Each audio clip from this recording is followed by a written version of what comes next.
Guys, কেমন আছেন? আশা করি ভালো আছেন। আজকের ভিডিওতে আমি আপনাদেরকে দেখাবো কিভাবে এআই দিয়ে এই ধরনের ছবি তৈরি করবেন। এই ধরনের ছবি তৈরি করার জন্য গুগল প্লে স্টোর থেকে জেমিনি অ্যাপটি আপনাকে ইনস্টল করে সেটআপ করে নিতে হবে।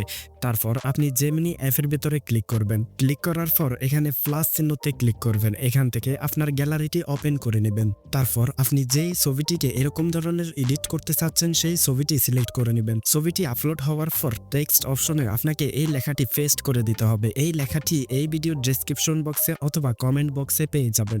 তারপর এখানে সেন্ড বাটনে ক্লিক করবেন। কিছুক্ষণ অপেক্ষা করার পর দেখবেন আপনার কাঙ্ক্ষিত ছবিটি তৈরি হয়ে গেছে। তো ভিউয়ার্স, এভাবে নিত্য নতুন ভিডিও পাওয়ার জন্য চ্যানেলটিকে সাবস্ক্রাইব করে পাশে থাকবেন। ধন্যবাদ সবাইকে ভিডিওটি দেখার জন্য।